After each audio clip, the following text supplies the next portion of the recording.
Merry Christmas and Happy Holidays, YouTube.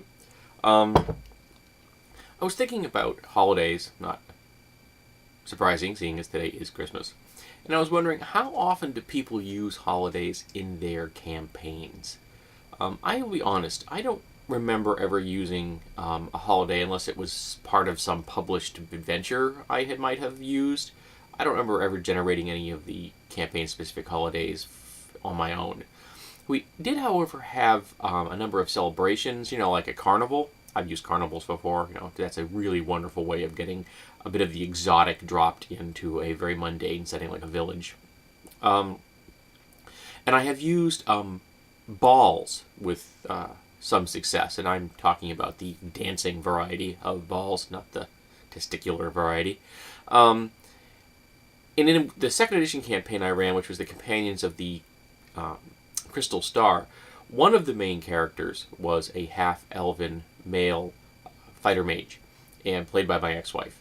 And the entire party were the members of one household. They had a patron, which what appeared to be a human sorceress, who was in actuality a silver dragon. That they never really discovered whether she was or was not, but they suspected that she wasn't human. And she held a ball every single month.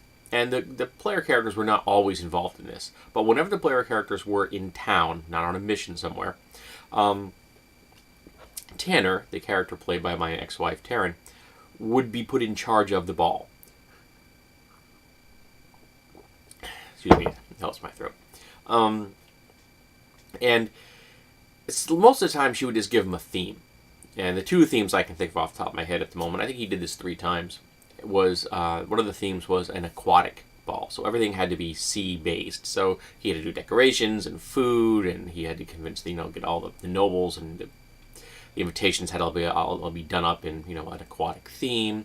And almost everyone at this place was either royalty or a noble, or at least a really well-off merchant of some variety. This was very much a great way to get contacts on the upper class and the powerful merchant houses, all to come into one place at one time. Lots of opportunities for intrigue and politicking and things like that. The other theme I can remember is that the lady, which is what the Baroness was referred to most of the time as, wanted a full-blown costume ball. And I actually told each person at the table, okay, I want you to design for me your costume that your character's wearing. And I can remember one of the characters was a fighter type, and he'd been I've mentioned him before, he'd been a rough and tumble, essentially leg breaker for organized crime at one point, and had become a very talented and skilled and well-known swordsman. And he decided that he wanted to do something that was a little fairly masculine, because that particular person who played this character wasn't completely comfortable in the concept of bending gender or roles or costuming that could imply that you weren't anything but very manly.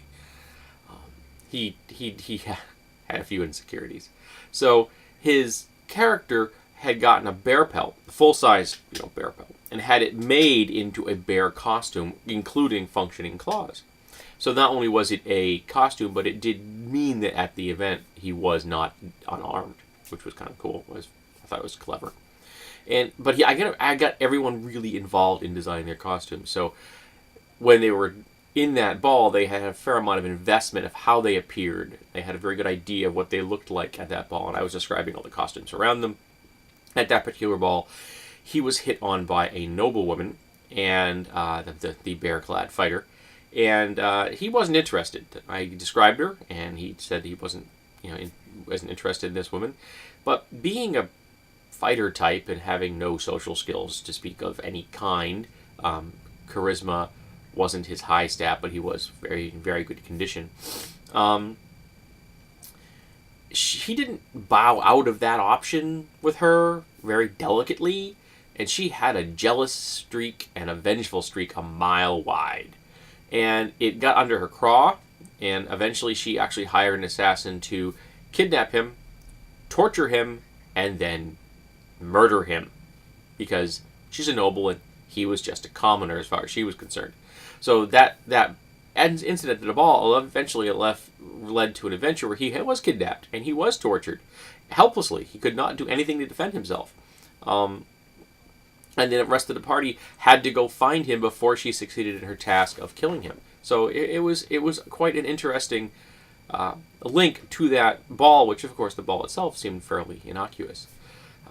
So I asked the role-playing community here on YouTube, have you used holidays or celebrations like festivals and carnivals or balls and banquets, things like that, in your campaign as role-playing elements?